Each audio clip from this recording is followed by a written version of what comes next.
Okay, we're live. Okay, there we go. I'd like to call to order the Gateway Board of School Directors study session meeting for Tuesday, February 9th of 2021. May please rise for the pledge of allegiance. Aye. I pledge allegiance to the flag of the United States of America and to the republic. one nation, under God, indivisible, with liberty and justice for all. Okay, I'd like to let everyone know that we were in executive session until about 7:15 discussing personnel, negotiations, and litigation. Mrs. Eshaw, whenever you're ready for roll call for attendance. Sure. Mrs. Cerrucci. Here. Mrs. Delaney. Here. Mr. Gallagher. Here. Mr. Gottman. Here. Mr. McIntyre. Here. Mr. Ritter. Here. Mrs. Warning. And Mr. Williams. Here. Okay, thank you. All right, so first up, we have a presentation from one of our teachers from Gateway Middle School, Ms. Kelly Cornelius, regarding the teachers' care. Ms. Cornelius, the floor is yours. Thank you very much. I'm going to go ahead and share my screen with you and then double check my sound, and I'll begin. First of all, as you just introduced me, my name is Kelly Cornelius. I'm a music teacher at Gateway Middle School. I did complete my student teaching at Gateway Middle School way back in 1996 with the late Mr. Dunlap. My very first music teaching position was in the Baldwin-Whitehall School District from 1997 till 2002. And I've worked the rest of my career at Gateway Middle School teaching band and music courses. Thank you to the Gateway's administration and the entire Gateway School Board of Directors for including me on tonight's meeting agenda. I also appreciate the guidance of Mrs. Valerie Warning and Mr. Michael Brown. So I'm here today to tell you about an organization called Gateway Teachers Care. Gateway Teachers Care is an organization of teachers that includes representation from each of the Gateway schools. It was created to enhance the relationships between Gateway teachers, our students' families, and the communities we serve. Our mission is to improve communication between district teachers and their families, to foster unity and guide positive action. As we strengthen our family and community relationships, we strive to provide an equitable education for all of our students, allowing everyone to thrive. And cooperatively, we believe we can maintain the exceptional education that Gateway has always provided during this difficult time while keeping our students and teachers healthy and safe. So a little about us. These are our members currently.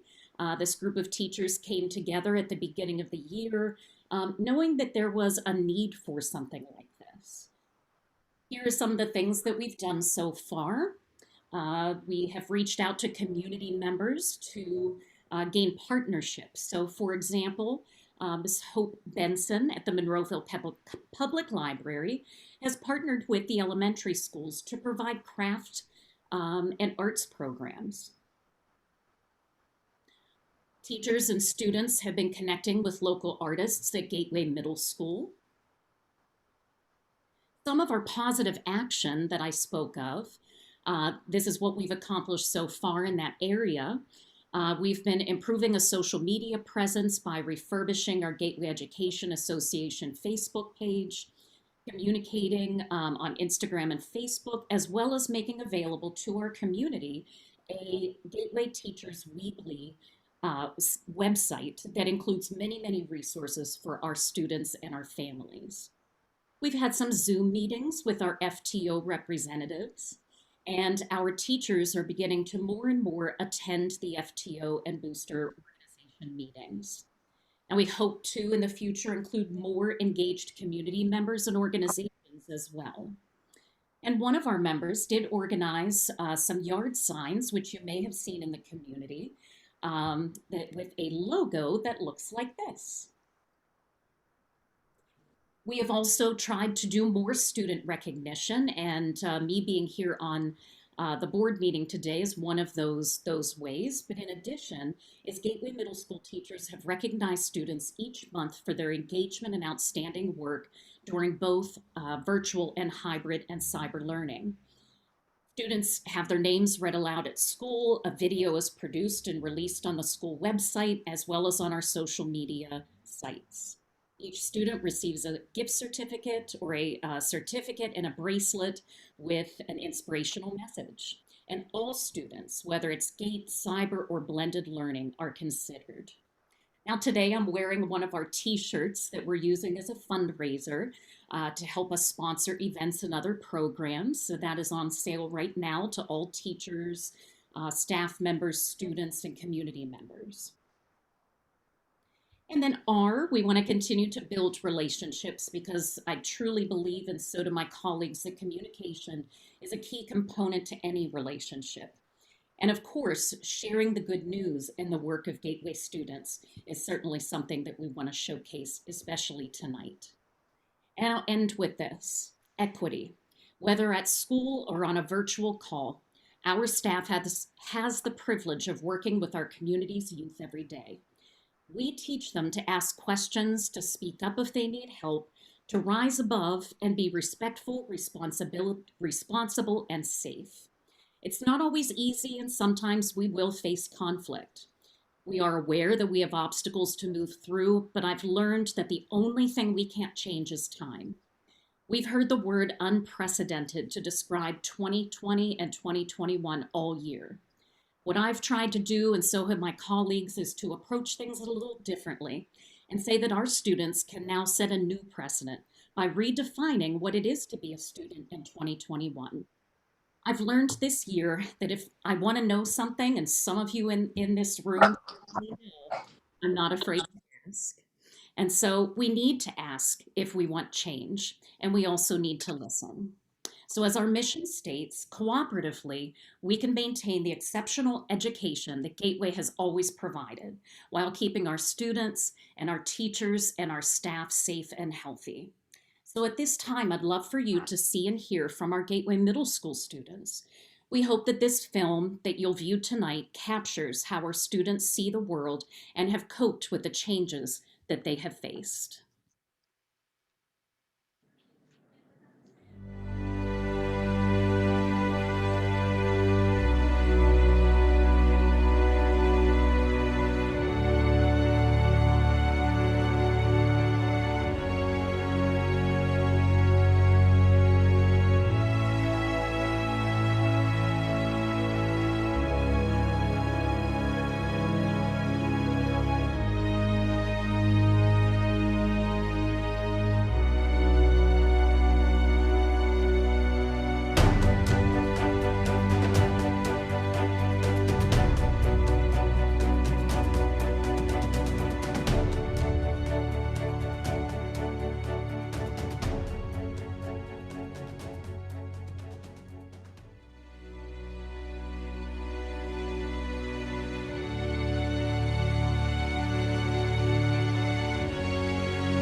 That I think I'm proud of are the times when I can stand up and lead people. If we're working in a group project, I am proud of myself when I'm able to just successfully lead the group.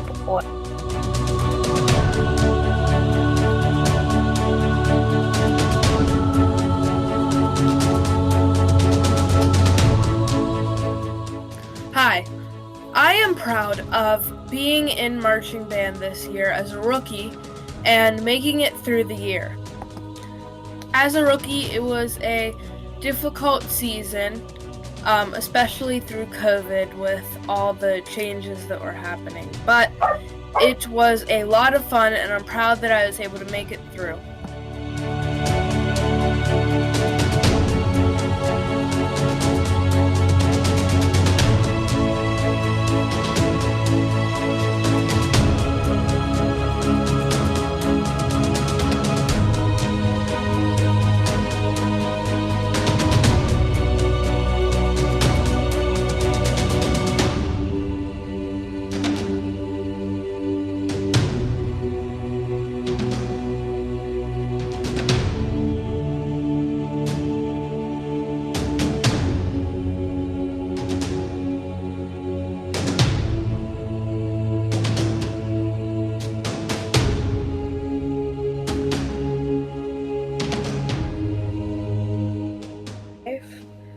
but I've been trying my hardest. I've been trying my best in school, which has been difficult because it's been very hard for me to get motivated and to work hard at home because I have so many distractions. But I finished off the last 9 weeks with straight A's, so I was very proud. And I think just trying at anything in general and trying to be the best version of myself is what I have been most proud of. If I was granted a wish to make the world a better place, I would help the poor, help the recycling companies, and I would show kindness to the world, and hopefully people in the world will show kindness too. I'm proud of many things I have accomplished throughout my life, but mostly it's somewhat art. I have many art and drawing books, and to see how I've changed from basically 5th grade when I started drawing in the drawing books, it's like an evolution till today, and it's like, wow. Made it somewhat. My wish for the world is to make sure people stop littering and pick up after themselves. I just think spreading kindness is really important, and be a bit more considerate when you're using your words, or just be a bit more considerate in general. Just try to. And maybe each day do a small kind thing. It doesn't have to be big, just something small each day is really okay. What am I proud of? Actually, I just finished an assignment for this class that is asking me what's my story and how did I get through 2020 and what was my view on 2020. And I came up with some lyrics to an instrumental track, and I'm really proud of myself. My one wish for the world would be that nobody thought that they were better than somebody else. So there is something that I'm proud of. I'm proud of overcoming all of my fears throughout my life. When I was younger, I had a bunch of irrational fears that today just all make sense to me. Over time, I overcame them by talking to people about them, and now most of them are all gone. I'm proud of myself for doing that.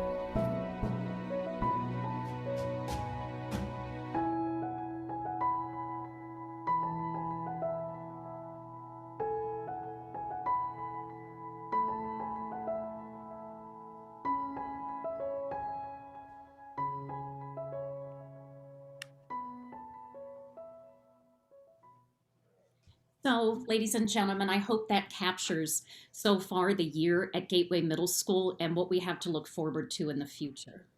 Thank you for allowing me to be with you tonight, and we hope that we can continue to join you at your school board meetings and share from our other schools within the district what our kids are really doing. Thank you. Thank you so much. I think I can speak for everybody in this board that video was beyond amazing. I mean, to see the work that these students are doing, not just in school, but even with the remote learning and the pandemic, that they're exceeding expectations and finding ways to show that they can achieve their education and the toughness. I mean, I'm blown away by this. I am looking forward to seeing videos from our students every board meeting. Thank you so much. Cornelius, for putting everything together. It's been really good to see everything that they're doing. Thank you. Okay. All righty, so thank you, Ms. Cornelius. All right, we're going to move on to number 5, which is a discussion regarding return to school full time. Mrs. Warning, I believe this was yours. So if you'd like to start us off. Well, I just wanted to ask questions with administration. There's a lot of, public talk about other school districts, Penn Trafford, Penn Hills, what they're doing, and what is Gateway doing.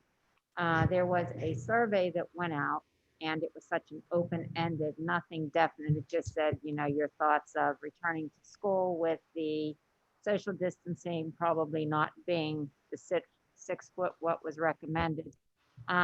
My question is it possible for administration to do a survey that will definitely say the students in a certain grade in a certain classroom, if they're planning on returning to school when school opens? If they're at gate, they can stay at gate, but, you know, are they physically going to be in person? And, you know, what are our plans? And we've talked, you know, the vaccine, which Mr. Ritter and I were on today with PSBA talking, you know, about the vaccines and the turnarounds and everything. And they don't foresee really, John, you can put in the near future them happening. But we can't hold our kids hostage anymore, not giving them the option of coming back to school. And this is what my concern is to get them back. I mean, you see the kids overcoming issues, trying to do things that are normal for kids. And I just want to know what we can do to bring them back. And I know it's not like you don't want to, but we have to have a plan on moving forward. Can I just add one thing before you answer? I want to second what Val's saying and realize that we do have a significant amount of people in the community that want their kids back 5 days. And, you know, it seems like it's been an all or nothing. And I would like us to look at the possibility of the option of 5 days for those that want it. And I know there's a lot of logistics to work out, but, you know, we do have a good amount, from my understanding of the survey, of people that would be open to 5 days a week. It may not be everybody. I'm not in favor of forcing somebody to come to school if they don't want to or they don't feel comfortable, but we're abandoning the people in our community that want to be here 5 days a week. That's all. Thank you, both of you. And I think all of us, board, administration, teaching staff, clearly recognizes that our students need to be back in school. The instructional learning piece, along with the social interaction, is very important and needed for our children. We also must remind ourselves that we are in a pandemic. Cases are dropping significantly, which is a positive. Death rates have unfortunately gone up this month in January. We have maintained our plan moving forward and have increased in-person instruction beginning on the 10th, tomorrow, for hybrid 3-day, 2-day option. We have increased our special needs, special education children schedule to an alternating 4 or 5 day rotation. We've made those increments, but we've done so methodically following the guidance and recommendations of PDE and the health department. Our teaching staff, I've been in close contact with Mr. Grant Sample, the GEA president, on notification of vaccine and the possibility of vaccinating our teaching staff who are right now in phase 1B. Supply has been very limited in Pennsylvania. We are all hopeful that this vaccine could become available very soon, which would make these decisions easier for all of us. There are multiple strands of COVID this country is now facing. I want children back in school. My daughter is hybrid, blended, has been remote for the last couple of weeks due to some COVID issues at her school. I want her back in person. It's a difficult process. We are following the guidelines We have to understand that the health, safety, and welfare of our staff comes first. We also need to look at the community transmission, specifically in Monroeville and Pitcairn. And there was a recent article, I believe in a Trib, that documented how high our numbers are in this area, in this region of Allegheny County. We're also aware of the 6-foot recommendation, which is a mandate now within the classrooms for students to be separated. It was a mandate. Yes. In the original reopening plan. Correct. It had to be included in our reopening plan in order to legally open our schools, which we approved. Which in that survey specifically noted that if your child would be interested in a return to 5-day, the possibility of a 6-foot distance would not be accomplished, thus negating what the experts are telling us. We hope, and we will have more information next Tuesday after my meeting with the AIU superintendents, which will include updates on vaccination. On Tuesday, February 16th, I will unveil a plan to possibly return to school for K-6 and 7 through 12 students. It may not be an immediate return. However, the plan has already been discussed internally within administration. And I would like to share that with the community and the board to provide everyone at these seats, including our constituents, information that they need to have before making that commitment.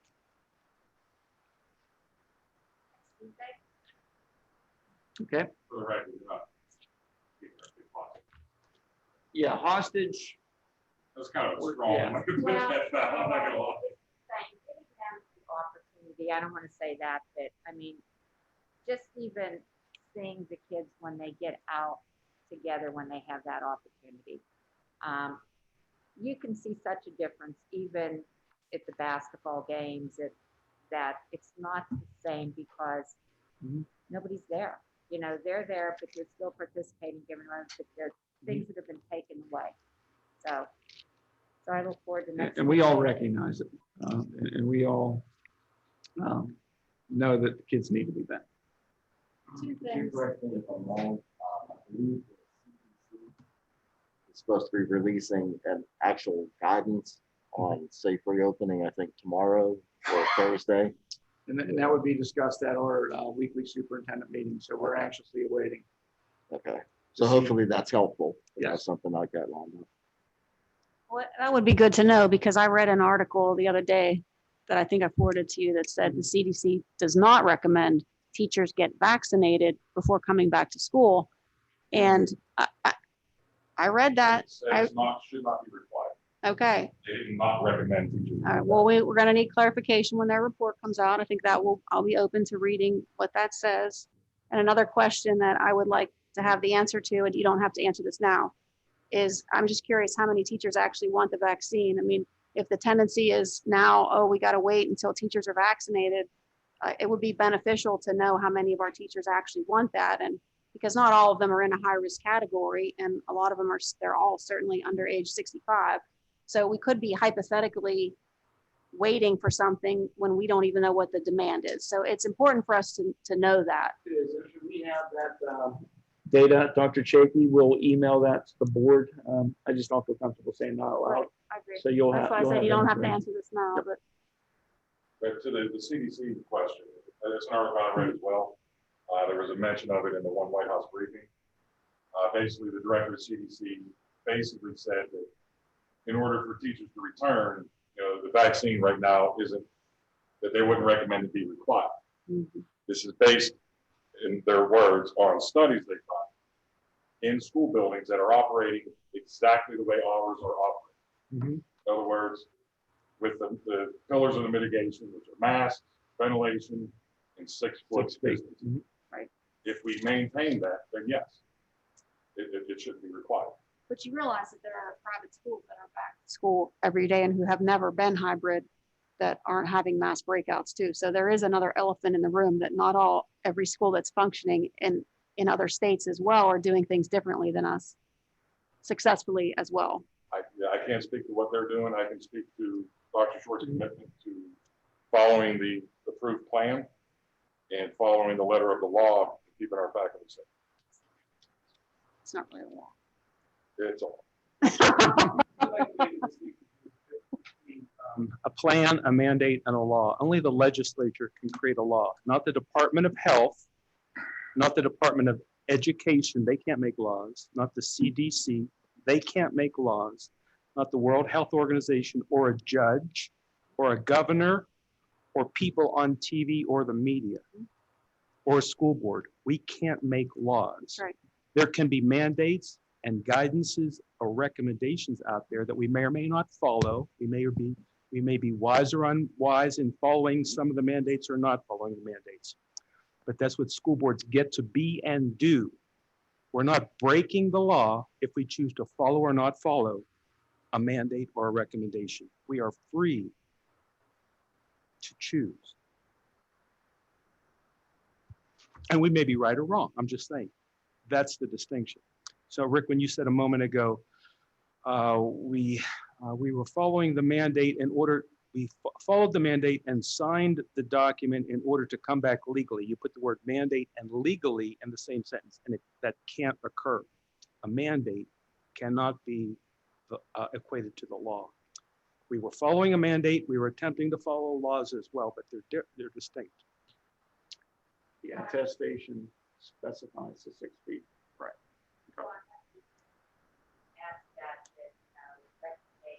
Recommendation was not to have the athletic sports. And Whatever, we can Right. mishmash all Correct. through the permutations and the public desire, et cetera, et cetera. Okay, the other, I had one more thought about this. What was it? It's quite valuable. It'll come to me in a second. I'll interrupt when it comes back. We decide to come back 5 days a week and we cannot meet the 6 foot, would we have to re-vote on our plan? I believe we have to amend it. Yes. Okay, I remember what it was. Some teachers may not want to get vaccinated. Even if vaccines exist, they still may not want to. For example, a pregnant teacher may not want to, or they may not be able to. They may have a medical condition that prevents them from getting vaccinated, or they may have already had the disease and they have what's called natural immunity now and not want or desire the additional vaccination. Now, there are complications to that theory as well, but that goes back to Mary Beth's point. We need to ask the question, how many teachers who want to get the vaccination are waiting for the vaccination to be delivered to the teachers? If it's only half, well, then now we have a statistic we can work with. Is it 25 or 75%? We don't know until we ask the question.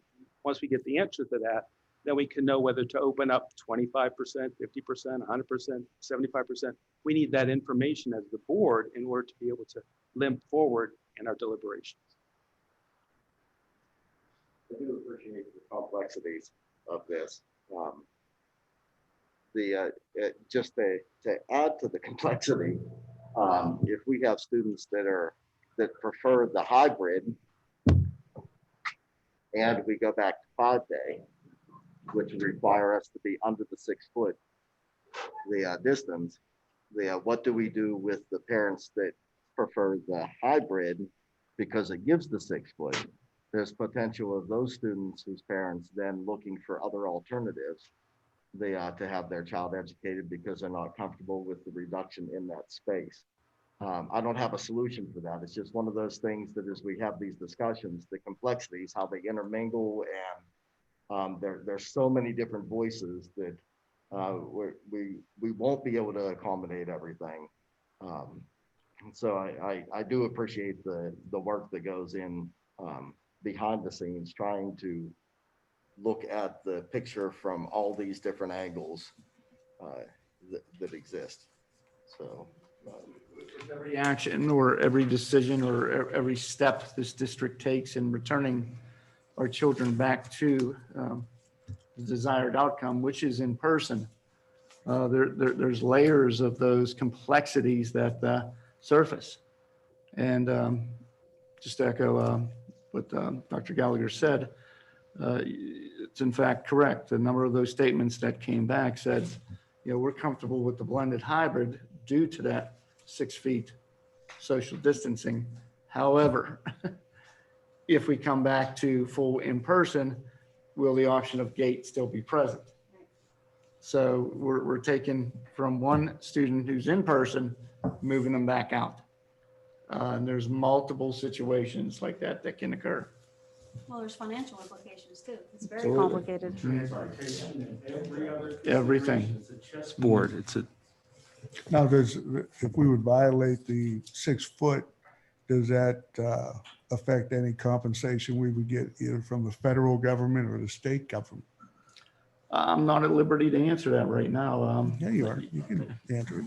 You might have to research that. I would like to say nothing would happen, but I believe at some point, I would receive either a letter from Pennsylvania Department of Education or the governor's office.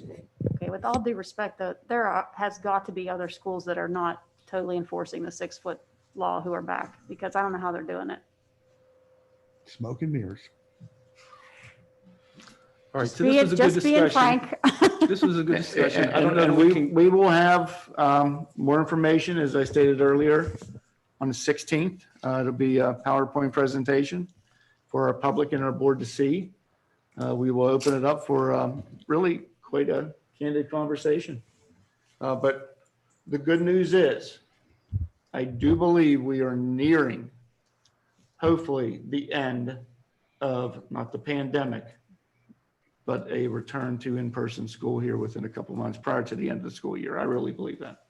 and so I think we did a good job discussing tonight. And so Brian, if the public did want to weigh in, couldn't they send a note to the Gateway School Board email, and the school board would get to read that? So that's an invitation there, right? Absolutely. Public is more than welcome to reach out to us by email. All of our emails are listed on the website. Give us their input. Yeah, if I just want to just add my thought to this and we can move on. The idea of getting back to 2 5-day is exciting for me. We've gone on almost a year now with either full virtual or hybrid. And, one of my goals is to get us back, but you got to do it safely. If you think about it, it doesn't have to be the students or the teachers if they get sick, shut the building down. We saw what happened when we came back after New Year's with Evergreen in the high school and the cafeteria staff. So there's so many variables in this where if you lose your custodians or your cafeteria staff or bus drivers, it's going to throw everything out of whack. So when you're bringing kids back and trying to get back to normal, there is all these variables that we have to factor in. It can't just be a light switch where you go, okay, we're back. It needs to be planned out. Yeah, I'm confident Dr. Short and Dr. Chakey's plan to get us back to this 5-day. And I think right now you can see that light at the end of the tunnel. And as tempting as it is to want to, make the jump, you don't want to lose all the progress you've made to get this far. And I think we've seen it over the summer when things start going down a bit, we start getting lax. Next thing you know, everything starts shooting back up again and got worse. So I know I don't want to see it again. So I think this is the time to review his plan and, let's get there in the best way so we're not having to shut down our schools anymore. 2 weeks ago, we had an outbreak with some staff members, and it ended up shutting down an elementary building and the high school. So you see the impact of this virus and what it causes. And I've always maintained over the course of the year that the impact on children, I believe the data is pretty consistent, that there's very little to low impact on them. However, on our adults, I certainly believe that our adults, it's a real cause of concern with the potential of shutting down buildings due to the virus. Okay. All righty. So I'm looking forward to this conversation for next week. All right. So do we have any, Ms. Isha, do we have any comments from the residents on agenda or non-agenda items? No, I have received no comments. Okay. All right. Thank you. We'll be checking back on that throughout the meeting. And I do like to remind all those in the public who attend, even though the study session as well as our other meetings are have been virtual, you are still invited to participate and offer comments in the chat section of the Zoom calls. Okay, moving on to section B, bills and financial reports. Mr. Schott. Thank you, Mr. Gottman. Financial reports, section B1, list of bills for the month of February 2021. Section B2, monthly financial statements for the month of January 2021.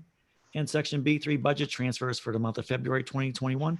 We present all three of these sections this evening for the board's review. Thank you. Any questions or comments? I do have a question. Yes. On the expenditure budget transfers for February, page 2, there is a charge of $3,000 for the videography for football. Now, is that a new expense or is that, what's that? Because going through the bills, we have already paid the company that came in $3,000. So is this additional or are we just transferring money to cover that? I believe, I don't have the paperwork in front of me, but I believe it's covering the balance of that. The total amount paid for that videography was $5,900. So it is very possible that there was an additional amount moved to cover that entire expenditure, hence the budget transfer. Okay, so checks were written for $3,000, and where did that come from if we're transferring to cover it? That's my question.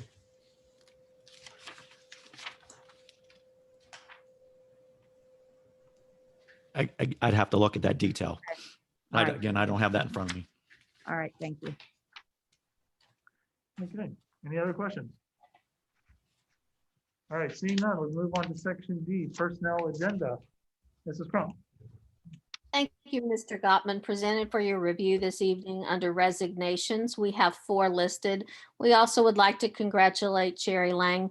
Cherry's been with the district for 24 years. She's a paraprofessional at the high school. We want to wish her well as she starts this new avenue in her life.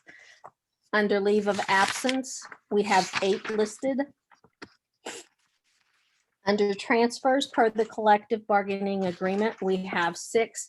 We also want to draw attention. We do have one that's not by a collective bargaining agreement, and that's for a temporary certified staff nurse.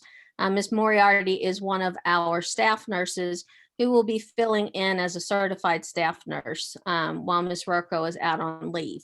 So we're doing an adjustment because of the additional duties. Once the person is back, she'll go back to her normal position as a staff nurse. Under employment, we have a temporary teaching position, virtual after-school tutors, compensatory services tutors. There are 12 listed for there. For paraprofessionals also to assist with tutoring, 16.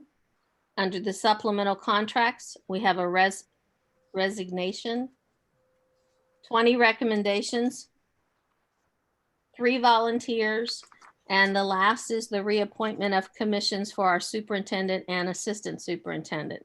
The Department of Education has to commission each of the superintendents and the assistant superintendent.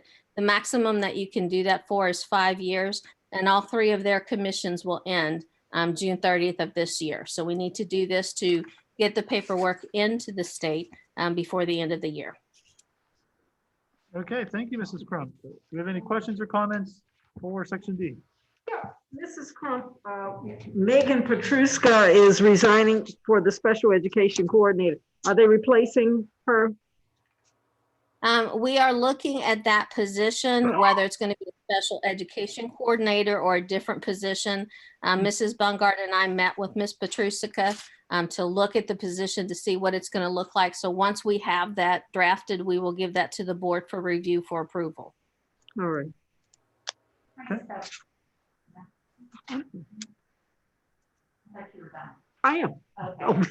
I just want to say, these past couple of weeks, we had 2 custodians retire, Mr. Boswell from Ramsey and Mr. Martin from UP. I have to thank Monroeville Police. They gave both of those gentlemen police escorts when they left the school.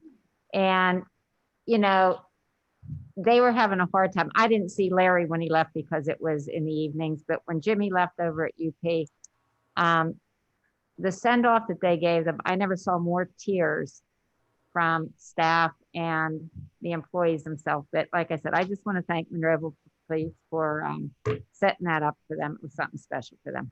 So thanks again. If I can add, I did have a chance to speak with Mr. Boswell a couple months ago prior to his retirement, but also Mr. Jimmy Martin stopped by. Worked a long time with Mr. Martin. He was up at the high school for several years, and spent probably 45 minutes with Jimmy and just thanked him for all of his years of service. And he left a strong mark on the hearts of children. And that's the one thing that I always loved about Jimmy and how he handled himself, and never took things too serious. You know, at times it got a little rattled with teachers and certain needs, but we all do that. But he was truly an individual that was meant to serve children, help, assist in our building, and has done a tremendous job over his career. And I enjoy meeting with those individuals as I've done over the last 5 years on their way out. And, you know, it always ends in tears, both from the employee and myself. And, you know, we're very grateful to have individuals that come here and really do a tremendous job with children. So thank you. I have a question for Mrs. Crum. Yes, ma'am. For next week, there was a question on the assistant coach at the junior high for baseball. Can you just have an answer for next week on if we have that position open or filled? I know Yes, we discussed it offline, but just so the public, there's a couple people that had questions on that position, and just to let them know that it is being looked into. I will work with Mr. Hall and we'll have an answer for you next week. Thanks. Okay, any other questions? All right. Seeing none, we can move over to section E, conferences. Dr. Short? Dr. Chaky, you want to take the conferences?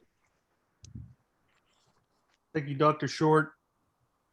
For review tonight, we have one item for conferences and conventions for the Pennsylvania Association of School Business Officials PASBO Conference.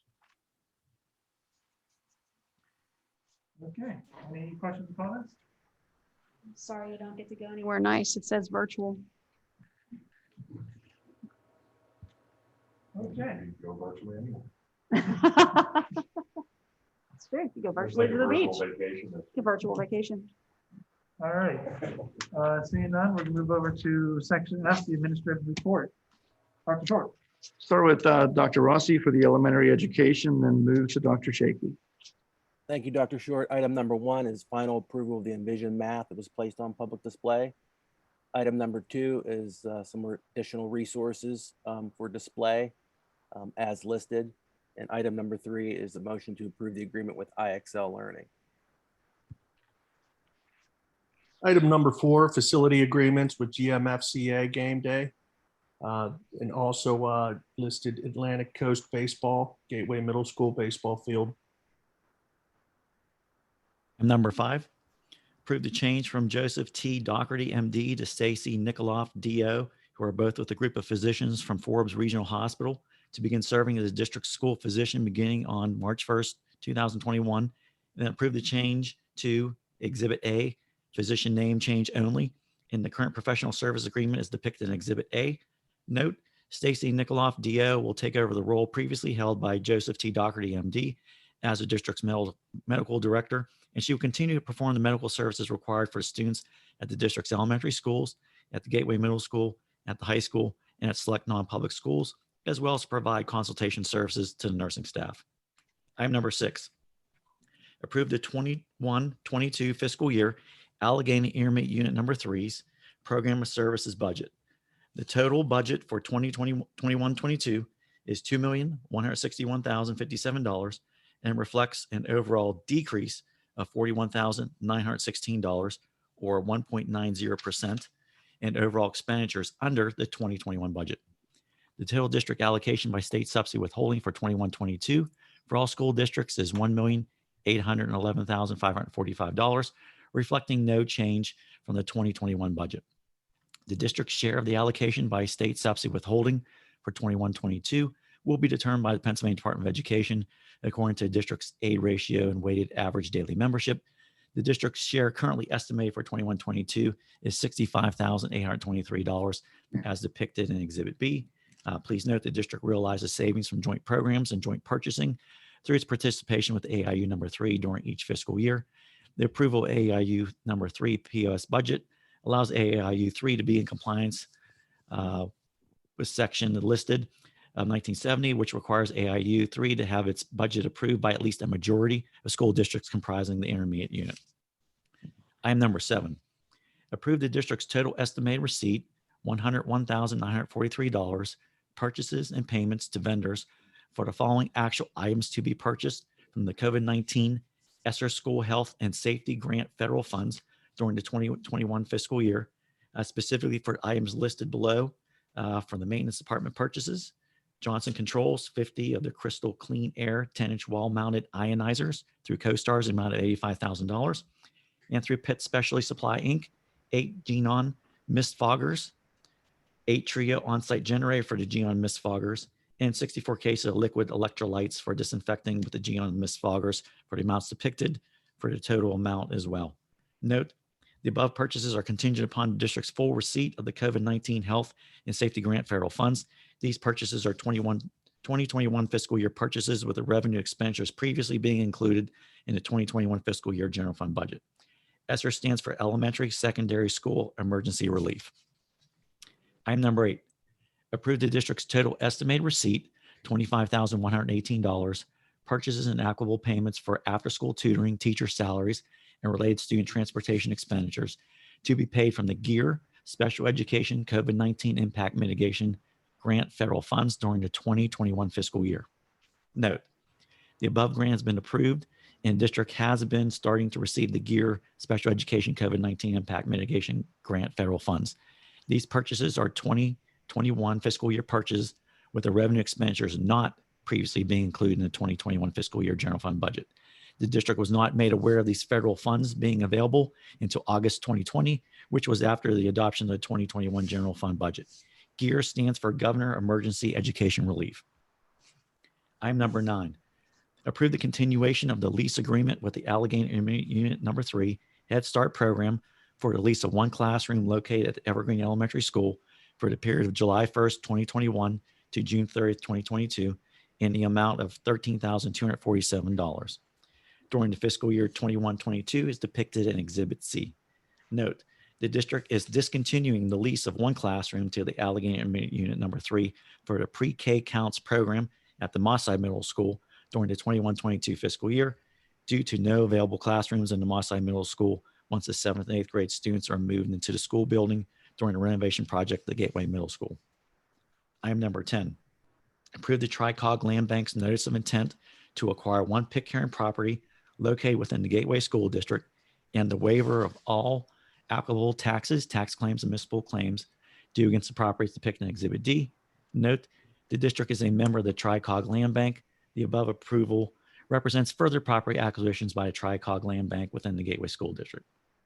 Item number 11, resolved that Gateway Board of School Directors approves and adopts the maximum project cost for the Gateway Middle School construction and renovation project in the amount of $39,463,123 and the maximum building construction cost for the project in the amount of $15,122,500. Be it further resolved that Gateway Board of School Directors approves and authorizes the district's administration and district's architect acts as architecture. 1, to prepare and to submit to the Pennsylvania Department of Education an Act 34 project description booklet in accordance with section 349.13 of the school building standards with all required attachments for review. 2, to schedule an Act 34 of 1973 public hearing. 3, to advertise an Act 34 public hearing in accordance with section 349.12 of the school building standards. 4, to make the Act 34 project description booklet available to the public at least 20 days prior to the scheduled Act 34 public hearing. 5, to mail the Act 34 project description booklet to the news media no later than 14 days prior to scheduled Act 34 public hearing. 6, to develop the agenda for the scheduled Act 34 public hearing. And 7, to record the minutes from the Act 34 public hearing to document for PDE as depicted in Exhibit E. Note, Act 34 of 1973 applies to non-reimbursable projects where there is a substantial building addition, as is the case for the district's Gateway Middle School construction and renovation project. A building addition is considered substantial once planned new architectural area divided by the existing structure's architectural area is greater than 20%. The district's building addition for this project has been calculated to be an increase of 48%, or a project that is required to conform with the requirements of Act 34. Item number 12. Approve and authorize the district's administration to proceed with the formal advertising of the applicable bids with the assistance from district's architect of record, Axis Architecture, for the required capital renovations and capital improvements to Gateway Middle School to enable the creation of a new district grade 5 through grade 8 school building. Note, subsequent resolutions will be presented by the administration to the board for consideration specifically related to the approval to award the base bid, as well as any applicable bid alternates, and approval to purchase other applicable components and or applicable services as related to the Gateway Middle School renovation project. Item number 13.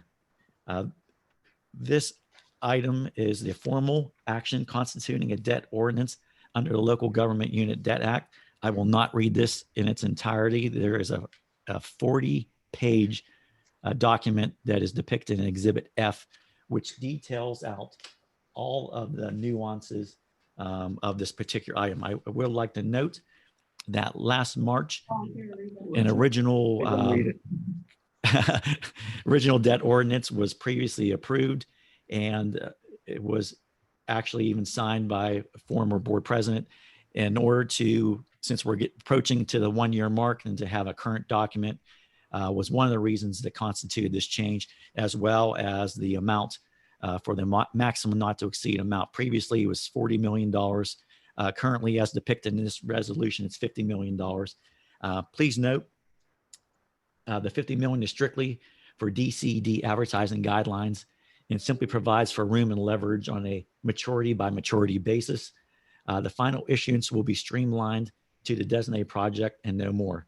And this is a standard procedure for any new money deals related to these types of general obligation bonds and the corresponding debt. Okay, thank you, Mr. Shaw. Take a breather. You're welcome. All right, do you have any questions or comments regarding section F? I did. Yes. Paul, what's the status with PlanCon? PlanCon is in a hiatus, unfortunately. As far as the district, we have 2 projects that we are continuing to receive a portion of funding for. As far as new projects, there's quite a backlog of projects that were submitted to PD.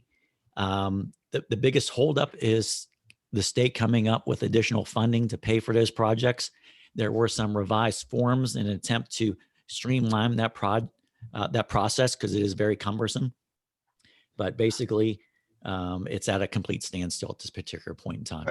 Paul, in a nutshell, can you explain for the public and some of us here what PlanCon is or was? Basically, it was a mechanism by the state to reimburse a portion of school construction and renovation projects. Varied depending on the particular circumstances for each school.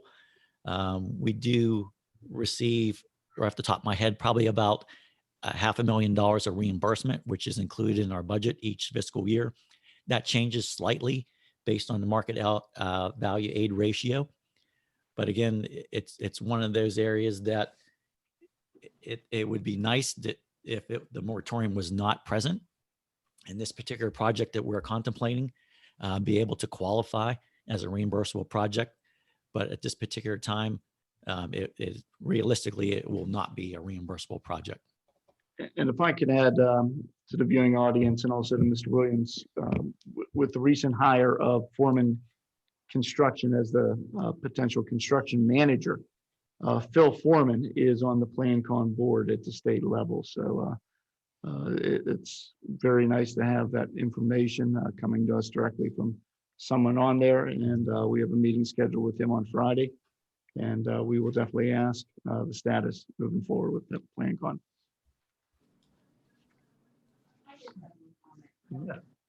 On number 10, the TriCog land bank. I like to look to see what the property is. And this one at Pitcairn, since I don't know if we have a representative for the Tri-Cog right now, but it's presently owned by the Redevelopment Authority of Allegheny County, which is the same thing as what the Tri-Cog does. Their taxes are up to date, except for 2021. And that's my concern. Looking at the house, it looks like it's been well kept up. And that's what I just want to know, why, the redevelopment, which, like I said, the Tri-Cog wants to take over from that. So is there any way we can find out? Yeah, we can definitely find that out. Okay. I'm just saying because, Mr. Schott, I had asked him how much, we have paid out already for the Tri-Cog, and he says as of today, it's been $77,000. And I know I go back and forth with this. We are not benefiting here at Gateway with this, the properties that they're buying. Nothing has. Say Immediately. Okay. We've been with this in, I believe, 6 years that we have been with the Tri-Cog, and they have not sold any properties in our school district. So this is why I just question, what we're doing with that. So that's all. Are you sure? I thought we had a couple of them recently. They haven't been Are they on the sold. We market? purchased them. Supposedly the Tri-Cog has purchased them, but they have not been sold yet. We'll supply that information. Thanks. Thank you. I do have a question on number 9. So if we are continuing the lease agreement over at Evergreen with the AIU, but we're also discontinuing the lease over for a room with Moss Side Middle, the continuation, is that basically going to be a wash by losing a room, or are we saving any money by cutting one classroom for Moss Side Middle? Well, again, with that, we'll definitely need the space to move the grade 7 and 8 down for that. But yes, there was some loss of revenue related to that, which we had included in the current fiscal year budget. I could find the other document. I can tell you what that number was. It would have been $11,700 would represent the loss of revenue from that. Oh, okay. Thank you. Welcome. All right, do we have any other questions or comments on any item in section F? Okay, seeing none, we're going to move on to section G. Resolution presented by board members. Yeah, I'd like to make a motion, Mr. President. Yes, Mr. McIntyre? Motion to approve the resolution of the Gateway School District appointing Robin Mungo as a Gateway School Board Director. Whereas a vacancy exists on the Gateway School Board, and whereas the school directors desire to fill said vacancy from the date of this resolution until the first Monday in December 2021, following the municipal election. Now, therefore, be it resolved and enacted this 9th day of February 2021 as follows. Gateway School District appoints Robin Mungo as a Gateway School Director commencing on the date of this passage of this resolution and ending the first Monday in December 2021 following the municipal election. All resolutions or parts of resolutions which are inconsistent herewith and hereby are repealed. If any section, clause, provision, or portion of this resolution shall be held invalid or constitutional by any court of competent jurisdiction, such decision shall not affect any other section, clause, provision, or portion of this resolution, so long as it remains legally enforceable, minus the invalid portion. Okay, thank you. Is there a second? Second. Okay. From Mr. McIntyre, second by Mr. Williams. Going into questions and comments. If it'd be okay with the board, I don't normally do this, but I would like to make a comment first. If that's okay with you? Sure. Okay, thank you. All right. So when it comes to appointing a board member, luckily this doesn't happen too often, but when the position is as short as this one is, it is up to the board to make the decision. Unlike where normal circumstances, it's up to the communities of Monroeville and Pitcairn. So to provide a little transparency on how this all works, As we all know, we accepted the resignation at the first January meeting of 2021. And from there, per state code, we have 30 days to fill the position. We then open it up to the community to supply a letter of interest and resume. And we accepted all letters of interest and resumes up till January 26th, which would be 2 weeks from accepting the resignation. From there, all the information was distributed to each board member, from which they were able to conduct one-on-one interviews with the candidates. Within about a week before, each board member submitted their recommendations for the selection to our board secretary, Mrs. Isha.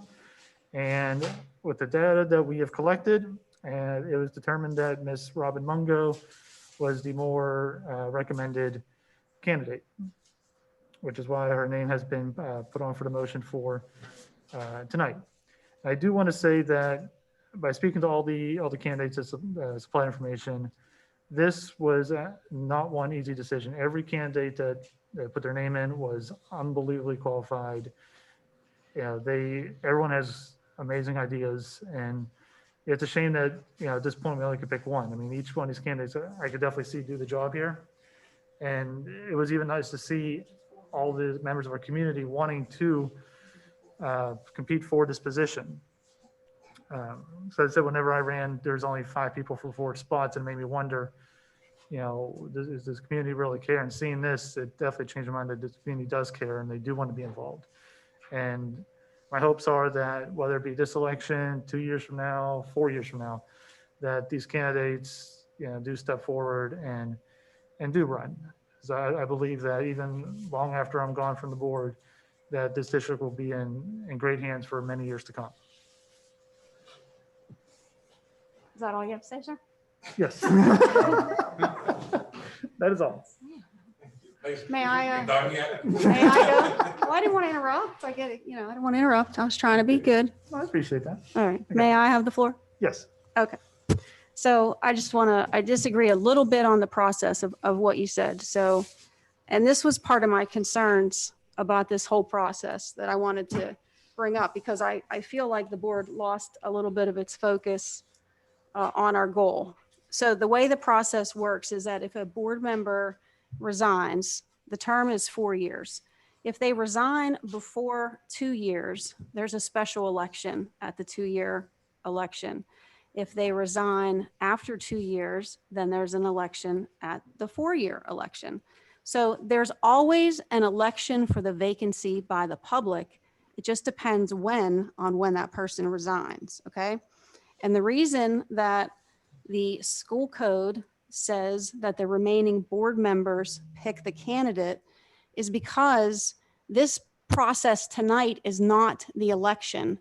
The board is supposed to put a person in who can continue to help us to operate as a successful school board until the public gets to vote.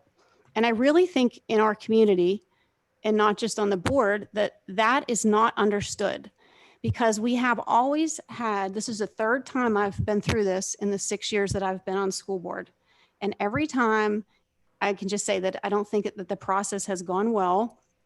Part of that we were discussing earlier, one of my colleagues, is the legislature and the way that we have to do this process. It's very frustrating. It's very difficult for us to communicate. We try to be fair to the people that apply, but the community seems to think that this is the vote. And I really wish that everybody could try to understand that it's not that, the board isn't taking public input. It's that the board has to pick somebody they can work with until the election. And at this point, our election is in May. And the majority of school board elections are determined in the primary. Occasionally, we've had a runoff where it's until November. But, for me, we need to put somebody in this position who can step in and not miss a beat. And I can tell you from my own experience, and I'm a fast learner, there is a big learning curve to school board. We have a lot of issues. This is a very complex organization with a $75 million budget. This is not something you just jump into and operate fully.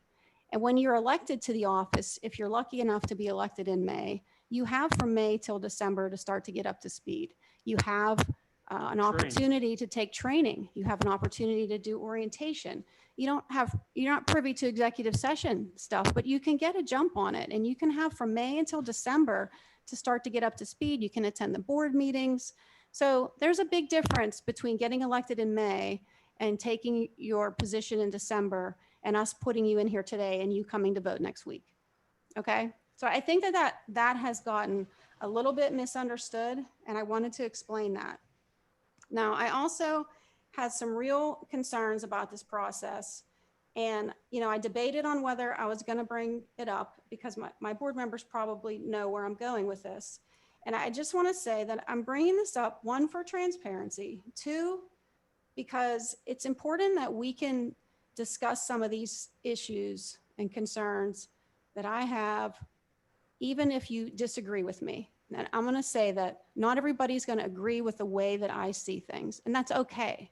As a community, we have to get back to having amicable disagreements without attacking each other and realizing that we all sitting here have good intentions. I don't question anybody's intentions. They're all good, but we know that we see things differently, and we need to make that a strength, not a weakness. And most importantly, we have to be able to speak honestly without fear of repercussion, okay? So if those are a couple things that the community as well as my fellow board members can hear me on, I would really appreciate it. The first thing that really bothered me was before we had any applicants at all, one particular member said that we should fill the vacancy with a minority or a woman. And I can understand why that was said. I can. After that, it's not right though. It's discrimination on race and gender, okay? From a professional, take your emotion out of it and think of this as if you were the HR director, okay, of a company and you're picking an applicant. The second thing that really upset me was email I got from a very well-respected community member, a person of influence that emailed the entire board and suggested that we put in specifically a person of color or a person whose religion is not currently represented or whose ethnic background is not represented. Okay, that is discrimination on race, ethnicity, and religion. This was very troubling to me. This is not acceptable. For a community that values diversity and is against discrimination, I think what bothers me the most is that you don't even realize it was discriminatory. Then I started to question myself as to whether I was wrong. Well, it's not a paid position. It's not an employee. It's an elected office. It's a volunteer position. Is there some flexibility there? So I sought the advice of the PSBA as well as our solicitor, because I want to know if I'm wrong. And if I'm wrong, I'll admit I'm wrong, okay? So according to the PSBA, specifically, prohibited actions of school board members are not requiring religious or political tests of offices or employees and not engaging in illegal discrimination, including race, creed, or color. So then I talked to the solicitor and I said, am I wrong here? Does this not apply to a board vacancy? And Mr. Solicitor, does it apply to a board vacancy? No. Yes. I didn't hear the last. Oh, he didn't hear the question. He's sleeping. All right. So I talked with Chelsea. We were talking about another case before the board. And I said, is this illegal because it's not paid? Can you still discriminate? And she said, you absolutely cannot discriminate. The laws apply to a board vacancy because it's a position of power and influence. It doesn't matter that it's not paid. Okay. So those are my struggles. Okay, I heard that. Okay. And, normally in this process, from my experience and from talking to other I'm almost done, talking to other board members in other communities, it's very typical, and this is what my recommendation to Brian was when this first happened, from going through it twice, was to reach out to prior board members. I mean, it's a common thing. When this happens, you go to previous board members, because as long as they've left on a good terms, as long as they, didn't maybe they lost the election or they left in disgrace, obviously, you wouldn't pick that person. But if you have a respectable community member that can step in, that's who you go with. Maybe a council person if there's no school board members, but it's a very typical practice. And that's what I advised. And of the 16 people that responded to this position, 2 of them were prior board members. That's Mr. Lepsovich and Mr. Bova. Now, Mr. Bova was a fine school board member. In fact, I have said to people that he's one of the best school board members I've ever worked with. And just a point of clarification, when we appointed him, he had no school board That's experience. correct. He had been on Okay. council. Correct. He had had government prior experience. Mhm. I don't remember at the time if there was other board members that applied. There might have been. Oh, But they may not have been without issue, but we're not going to rehash that. But the point, yeah, the point with Mr. Bova is that he was a fine school board member and he offered to step in and do just that again. And that's really, for me, that's the only candidate that I'll consider. And I do agree that the resumes of people that came in for this position were phenomenal. In fact, I said a lot of them, I wish they would actually apply for employment here. Kind of crazy to want to be on the school board and not get paid with their resumes. But so compliments to them. A lot of them want to run for office, and many of them will have my vote.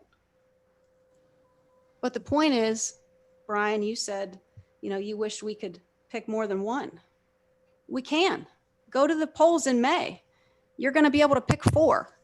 There's going to be 4 vacancies. So I don't know how to close. I think I've gotten everything off my chest that I wanted to say. I think Mrs. Mungo is a fine candidate. However, I don't think there's any comparison to somebody that's never been on the school board with a prior board member like Mr. Bova. If I may. Thank you. Thank you.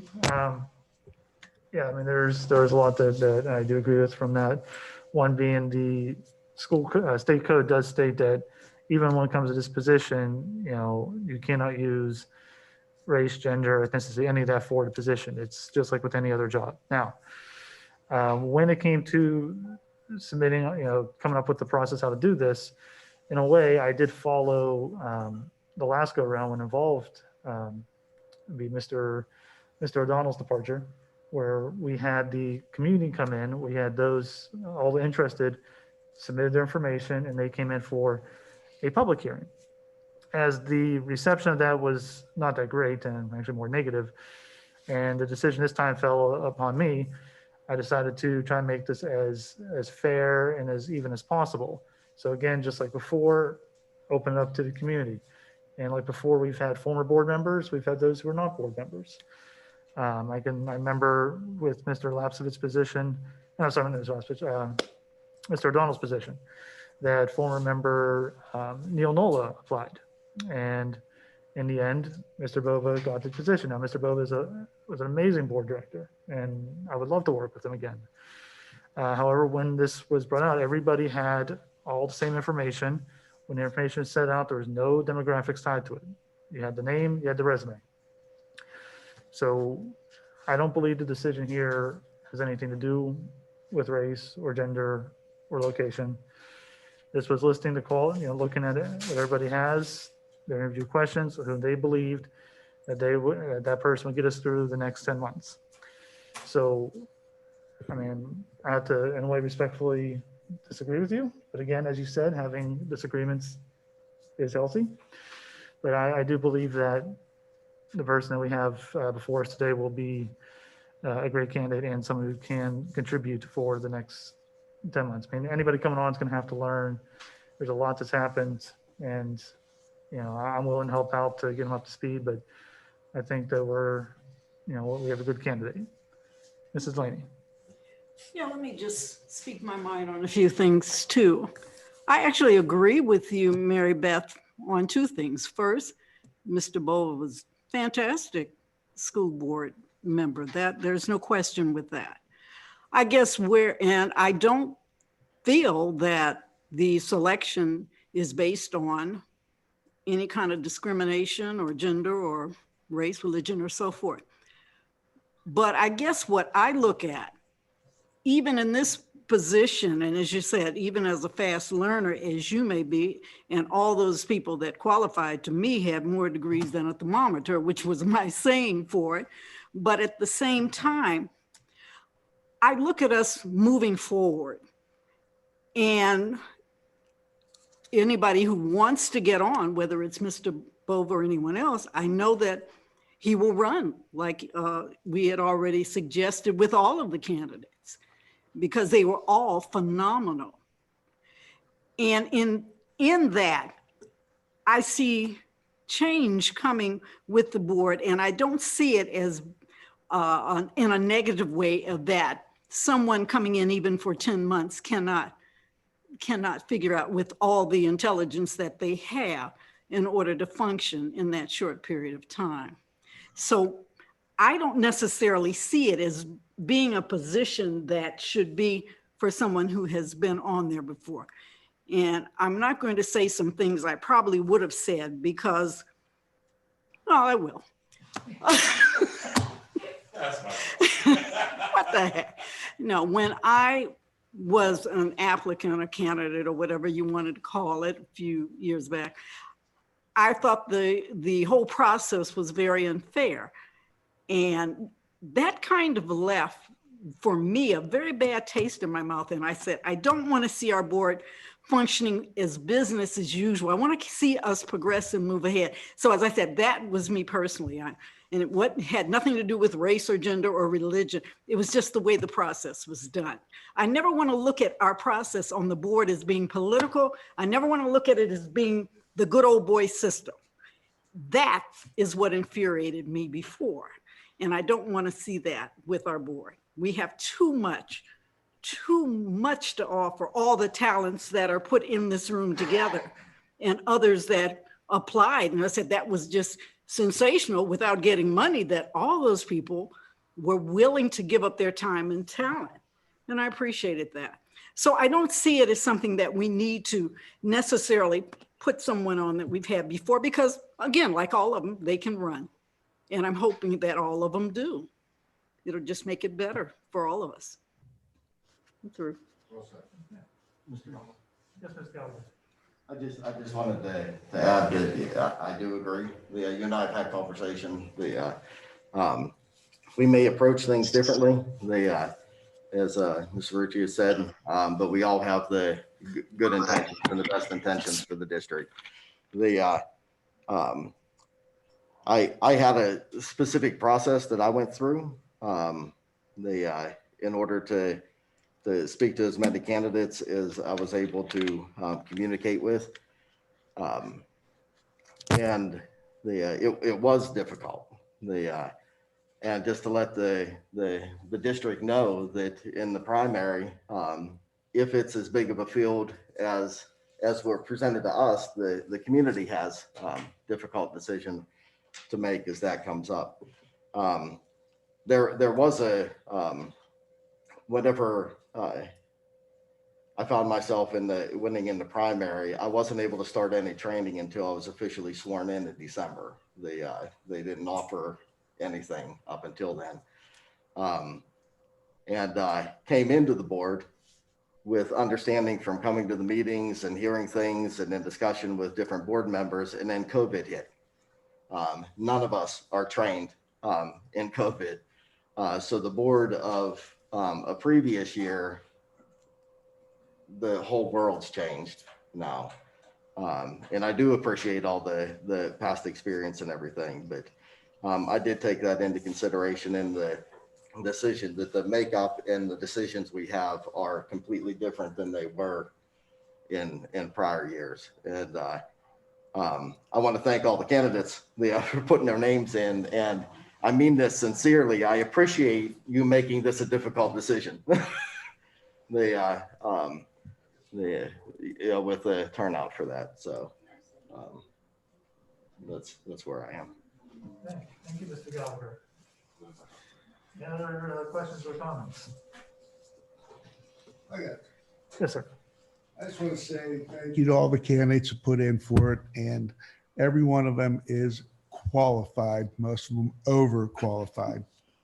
And since I've been on the board, I don't know how many times we had to fill the seat, maybe 3 or 4 or 5. The hardest part is getting a group to agree on a name. And, you know, there's so many candidates and they're all good candidates, but the hardest part in this room is getting somebody to agree. So hopefully tonight, I wish we could agree and come up with a name and have it end tonight. Even if we have to go through motion after motion to put a name on here, I would suggest to this board that we come up with a name tonight and live with it. That's all I have. Yeah, thank you. Yeah, that's actually a very good point, because also for the state code, if a name cannot be decided on tonight, then that name would then be decided by the courts, and each board member in this room would lose the ability to have their choice. So I think it's very imperative that, we come up with a name this evening, and hopefully the name that we have right now in the motion, will pass with the first go around, so we can, get to work on all the endeavors that we have set, for the future here. All right. If there are no more questions or comments, Ms. Isha, if you'd like to do a roll call vote. Wait a minute. Oh, hold on. Is there a roll call vote? No, I thought there was someone else that wanted to comment. I think you went through that pretty quickly. Just make sure there's no other comments. Okay. Any other comments? I know we haven't heard from Mr. Ritter or Mrs. Morning or Mr. McIntyre. Well, I was thinking if I put my name in twice for the open seat, then I get 2 votes, right? Mine and the other one, right? Of course.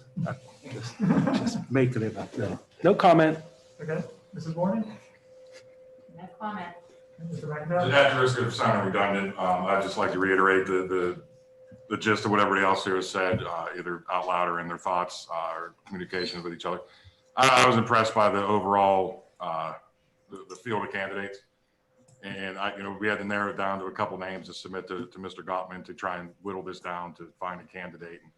And it was not an easy decision for me, and talking to some of you throughout this, I know it wasn't a very easy decision for anybody.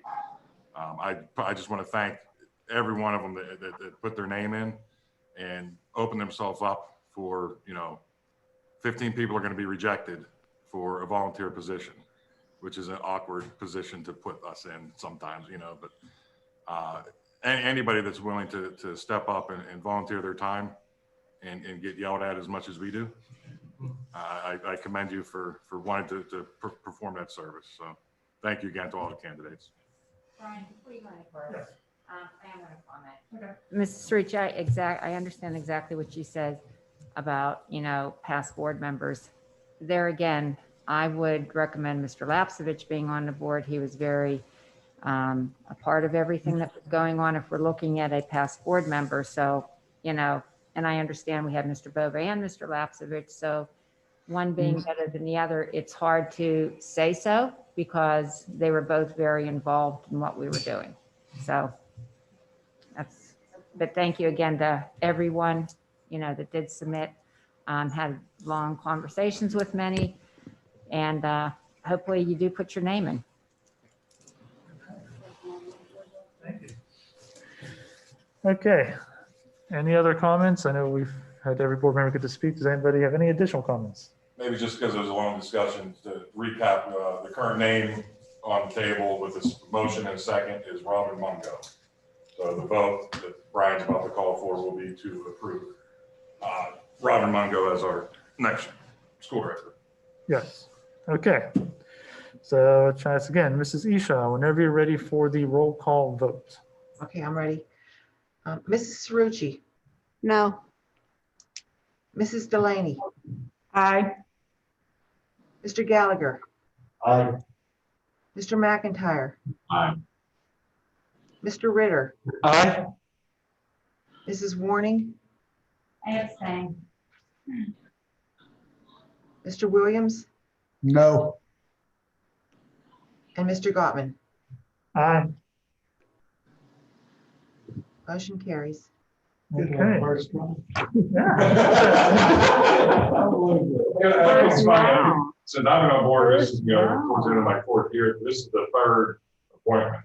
And I don't think we've ever had to go more than one voting round to appoint somebody. Unbelievable. Which is pretty impressive to narrow it down and to come to some level of agreement. Congratulations to Robin Mungo. When you're able to do this, it starts it spreads here tonight. And you did a good thing getting it done like this. I've been there where it's lasted weeks.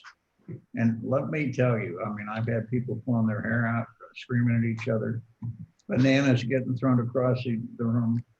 You got it done. It doesn't get easier after the But first what it vote. does do is it sets the sign that this group is working towards a common goal. Exactly. And I want you to, you guys do a very good job when it comes to running the school district.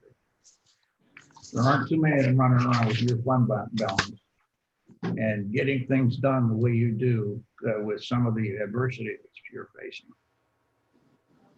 It happens because you're able to overcome the personalities, and you did tonight. I'm allowed to overcome sometimes. So I appreciate that. Mr. Hall. Yes, Yeah. This probably be for Mr. Dice too. Over the past 3 years, we have 3 different filling of vacancies. Is it permissible for the board to determine a policy on how we follow that? To be able to help guide future boards so that we can make a discussion, or is that something that cannot be done by policy? It really is. The legislature has limited to, because of the Sunshine Act, putting this in there where you can't discuss it other than in public like you did tonight. And it's very difficult to come up with any more criteria than you already have. Anything you do can be construed by the public as tampering with the process, and that's what you don't want. Even though your intentions might be good, you're just going to run into trouble. This is one of those situations where the expression "less is more" is really what you should practice. Okay. So Brian, can I divulge a little part of the conversation that you and I had over this? The candidates brought different strengths and weaknesses and backgrounds. Some had like a farmer, common sense. Some had visionary. Some had foundational or detail-oriented aspects to them.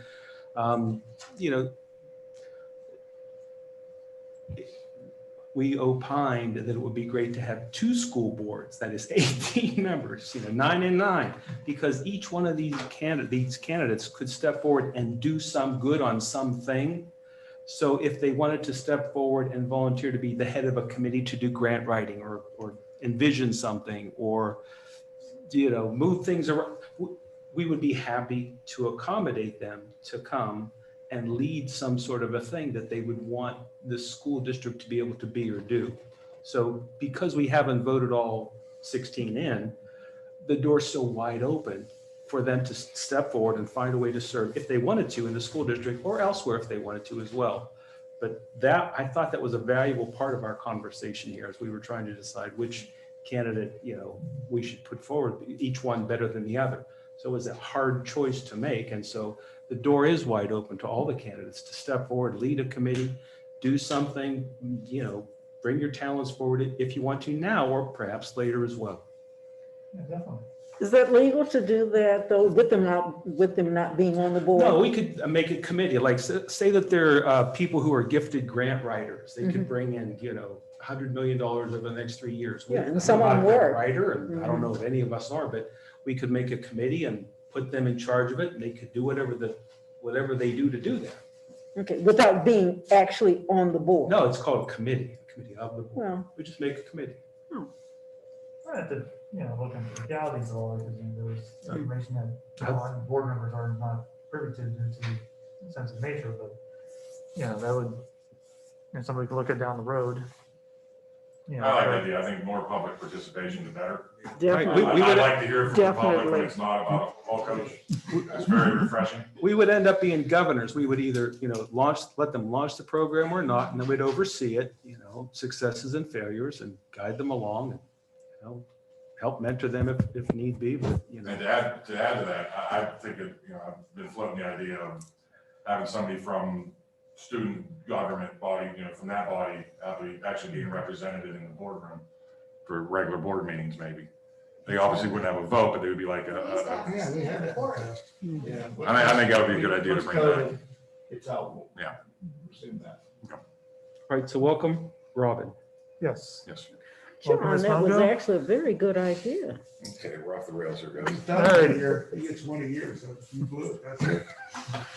Okay, so again, congratulations to Ms. Robin Mungo. We look forward to working with you starting next week. All right, so now that we've come to the end of the agenda. Hey, Brian, I got one last thing. Yes, Ms. Williams. How will she be contacted, and does she know what she has to do and everything else? I will take care of that. In the morning, I will meet with Mrs. Isha. We will make sure we have everything in place and reach out to Ms. Mungo and get her up to Swear speed on in. everything. Okay. Just so you know, Scotty, she can be sworn in by a judge or a notary public. And it doesn't have to be in front of the board. It can be in her office. It can be at her house. So it doesn't really matter.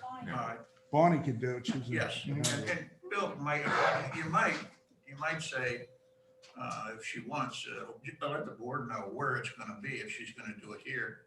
So some of the board members might want to attend. Sure. I think she should do it here. Okay. All righty. And also, Yes. you'll be reaching out to all of the others. Yes, we will make sure that, Just in appreciation. yes, all other candidates are contacted with tonight's results. All right. Yeah, and that's something I think we'd all love to do earlier, but until 2 minutes ago, I don't think any of us really here knew if that vote was gonna go through, so. Right.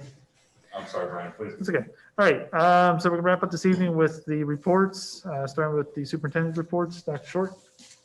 Said a lot tonight, but I do want to congratulate Robin. I've known her and family for many years and welcome her to the board. And we will definitely be in contact with her to get her up to speed. Even as Mrs. Ritchie said, there is a definite learning curve. There is a lot of information. But needless to say that she'll have the assistance of an outstanding board present here and also central administration, teaching staff, anyone that can be of value to her throughout this process. So Robin, congratulations, and we'll be in touch. Yeah, thank you, Dr. Short. Usually they're pretty quickly. So Mrs. Bungard, do you have anything for this evening? Nothing at this time. Thank you. Thank you. Dr. Chakey. Nothing further. Thank you. Thank you. Dr. Rossi. Nothing further. Thank you. Mr. Schott. Nothing further. Thank you. Thank you. Mrs. Crump. Nothing at this time. Thank you. Thank you. Mr. Ritter. Nothing here. All right. Thank you. Mr. Gallagher. Yeah, I want to congratulate Mrs. Bungo. Also, I want to thank Ms. Cornelius for that presentation and all the teachers that are involved in that and the students. And if you could email us where to purchase those T-shirts, I'd like that. Also, I wanted to point out Black History Month. This room is filled with strong women, and I'm married to a strong woman and the father of 4 strong women. And I want to point out that sometimes as we look at things, there are some very significant contributions that can often get overlooked. I'm going to speak about Jessie Van. Jessie Van was married to Robert Van, who was the longtime publisher of the Pittsburgh Courier, which ended up being one of the nation's leading African-American newspapers.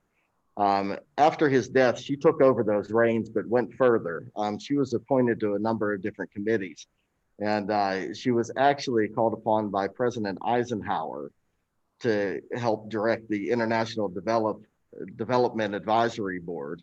And from that position, she was able to be the dignitary that was there for the inauguration of the President Tubman of Liberia. She was the only female present for that inauguration, and also offered a post at the UN.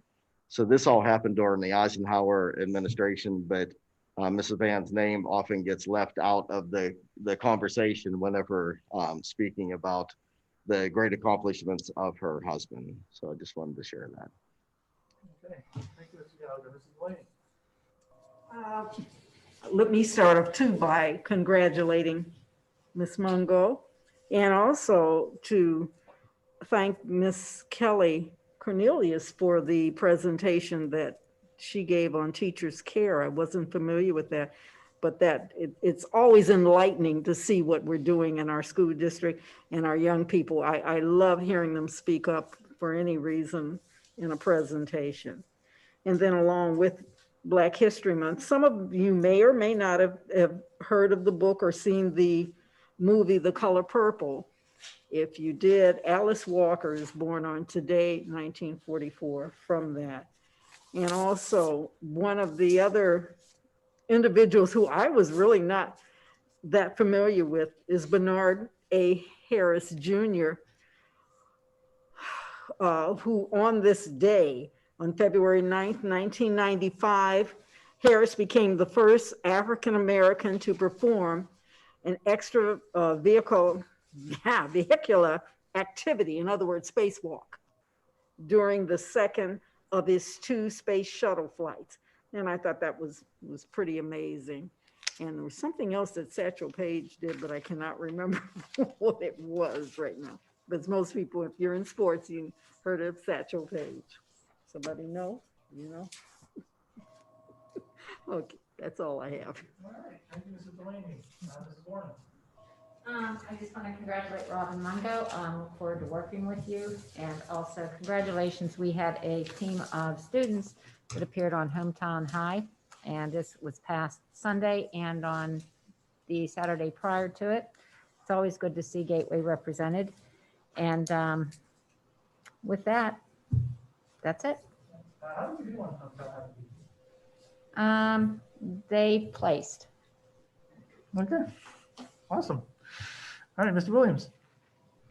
I'd also like to thank Ms. Cornelius on her presentation tonight. It was uplifting. And we still have to remember that for all those kids that do adapt, there's a number that don't adapt. And that's the reason we need to get them back into the classroom. And I'm still amazed that we got the name, and we got Miss Mungo. I think she'll be great to work with. And I think Bruce is correct when he says that this board is finally starting to take a step in the right direction. And the community, Monroeville and Pitcairn, should be proud of this board, because he is correct about us being in the black in our budgetary school district with a $75 million budget. And everybody knows the requirements to be on the school board is to be 18 years old, live within the boundaries of the school districts for at least a year. That is it. And you control the largest budget in your community. So be very thankful with the board we have right now and being fiscally strong. And I look forward to working with our new member, and hopefully we can all work together as a team, and sky's the limit. That's all I have. Thanks, Brian. Yeah, thank you, Mr. Williams. Very well said. Could not agree more. Mrs. Rucci. Congratulations to Larry and Jimmy and our other retirees. Congratulations to Robin. She is highly recommended, and I know she'll be a great asset to the school board, and I do look forward to working with her as well. And for Black History Month, I brought in my Ben Carson book. I know a lot of the kids have to pick someone to write about, and I was going to give you a few tips and clues about him that might pique your interest. So he's a retired neurosurgeon from Johns Hopkins. He was the youngest chief of neurosurgery at that time at age 33, and it was 1984. His main claim to fame is that he was the first to separate conjoined twins who were joined at the back of the head. He was an average student growing up, however. He grew up in Detroit, moved around, was from a broken family, and was actually a very poor student until his mother told him that he had to get 2 books, he and his brother, from the library every week, read them, and do book reports. And after that, his grades started to climb. And you can tell he became a very successful neurosurgeon. He also ran for president in the primary in 2016. And his mother couldn't read. That is correct. His mother couldn't read, and she pretended to grade the book reports of he and his brother because she knew kids, if they read and they studied and they did well in school, that they would be more successful than she was. Is he running for school board here too? I didn't get his resume. We can only be so lucky. And his last position was Secretary of Housing and Urban Development in the last administration. So he's written several books. If you want to learn more about Ben Carson, Dr. Ben Carson, that is my highlight of this week. Oh yeah, he actually was also the first person to do, how'd you know that? He also the first person that did neurosurgery to a fetus in the womb. So quite a brilliant man he turned out to be. Which book is that? This is America the Beautiful, Rediscovering What Made This Nation Great. This is not his most recent book. Gifted Hands, and that was phenomenal. That's how I knew all of his early childhood. This one's about 10 years old, but I just grabbed one off my bookshelf that I had. So yeah, that's all I have. Thank you. Mrs. Rucci. And Mr. McIntyre. I think the credit to Dr. Carson is he's one of the few that made it through the entire 4 years of administration in the position he was appointed. No, that's not it's not a shot at anybody. It's a legitimate compliment to him being able to navigate difficult waters, think on his feet, and do well. I think he did a good job. Easy with the knee jerk. I was, Susan, you mentioned a couple of things I was going to mention with the birthdays with Alice Walker. Satchel Paige was, I mean, he's about as legendary as they come. There's some fantastic stories about him, Josh Gibson, and that whole league. But just as you mentioned, Alice Walker, just reminded me of a brief story I want to share where when my wife and I were living in Pensacola, Florida, we had a very good friend of ours that owned a used bookstore, a very struggling used bookstore that we would frequent a lot. And I just was happening to be in there one day talking to the owner and scrolling by books. And I typically will grab a book I like, if it's a hardback, to see if it's a first edition. If it is, I might buy it. There was a copy of The Color Purple, hardback. First page, signed by Alice Walker. Wow. Second page was first edition. Turned it over and he wanted $3 for it. Did you get it and look inside it? I told him, I said, what do you actually want for this? And he said, no, it's Mark III, it's 3. So I think I gave him 20. Yeah, it's on my shelf now. It's one of my favorite possessions. Fantastic. Outside of that, again, thank you to all the candidates that volunteered to fill the open seat. Congratulations again to Robin Mungo. As everybody else has said, looking forward to working with you and accomplishing good things in the short time you have here. Excuse me. Just on a quick note from the committee level, as the chair of the negotiation committee, Mr. Gottman and Mrs. Cerrucci serving on that committee with me, along with some guidance from Dr. Short, Mrs. Crump, Mr. Brungo, who's our legal representation in the negotiation room, so to speak. We did put out a bit of a letter, a release, a press release type of a thing in response to a letter that the GEA had sent out. And I had planned on reading that here tonight. It's pretty lengthy. We've been in here for a while. It's getting a little stale. So I would just encourage everybody to seek that out. You can email the board. We can send that out to you. If you have Facebook, you can look for me. You can look for Mrs. Cerrucci and you can find that letter. And again, you can email us with any feedback. So outside of that, All right. I think I'm good. Okay. Anything I'd say at this point probably redundant. Oh, sorry. Just want to make one more announcement. Counselors. Last week was National Counselor Week, and we have tremendous counselors in this district that go above and beyond. And I just wanted to recognize their efforts, their work, and thank them for everything they did. Thank you, Dr. And just real quick, Dr. Short, it's nice to hear you have almost your voice back. Almost. You sound a Yeah, lot better. than you last did week, a couple weeks ago. a couple weeks ago, it was pretty rough. I am back. Good, good to hear. Awesome. Okay. So anything I was gonna say at this point, probably redundant. So all I can end with is that all too worried. My art segment will be back next week. I got new art for the year. Motion to adjourn? 3 on chat. Oh, that's for Ms. Cornelius. Thank you much for. They're gone. So moved. Motion to adjourn. So moved. Second.